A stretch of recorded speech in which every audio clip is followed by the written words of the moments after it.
Hi, my name's Rob Rizza, and I have a little story to tell you about our post office that you might just find unbelievable. At least, I sure don't believe it. I live in a place called Pine Branch, Arkansas. You can Google map it, just type in Pine Branch, Arkansas, and see what comes up. It's a very rural area in Arkansas, and we are basically cut off from the rest of the state of Arkansas by a big lake to our south. That said, when that lake was formed back in the 50s, the post office apparently decided they were going to deliver our mail from Missouri because that was more convenient, which is a reasonable assumption. All good. But back in the 50s and through the 60s and even the 70s and probably the 80s, we were a much, much different place than we are right now.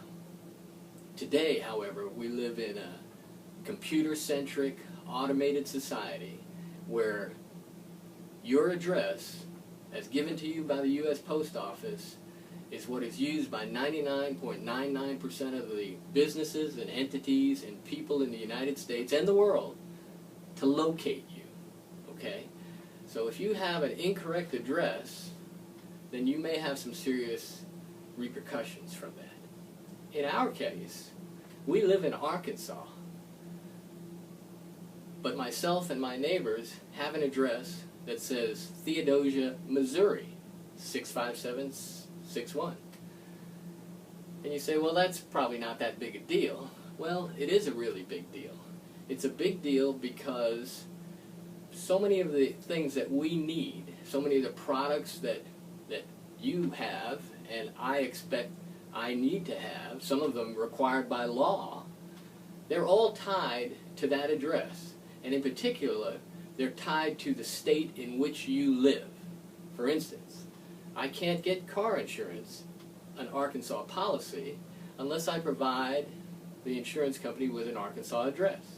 I can't get motorcycle insurance unless I provide them with an Arkansas address. I can't get boat insurance. I can't get health insurance, okay? I can't even contact my elected officials unless contact my elected officials via the internet without a valid Arkansas zip code to put into the computer. The problem is that putting us in that situation creates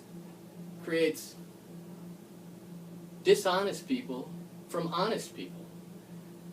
I'm a 30-year veteran of the Air Force, an Air Force officer, lived by the credo, integrity first, and I find it disconcerting and very disturbing that every week or so, it seems, I have to turn around and tell somebody a lie so that I can get the services that I need.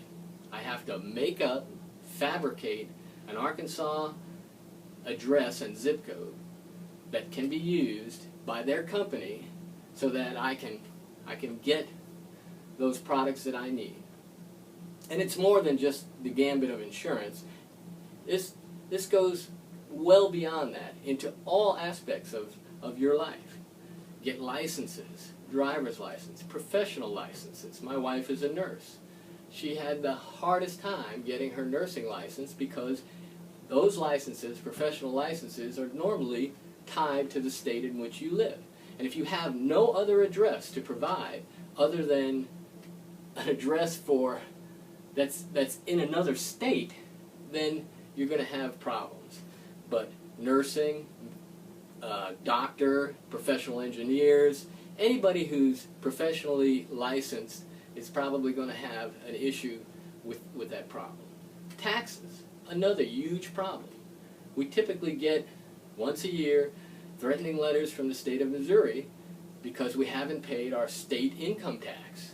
Well, I'm not a Missouri resident. I don't live in Missouri. But they don't believe that. They think that we do. We have a Missouri address, therefore we live in Missouri. And that's generally what the rest of the world thinks as well.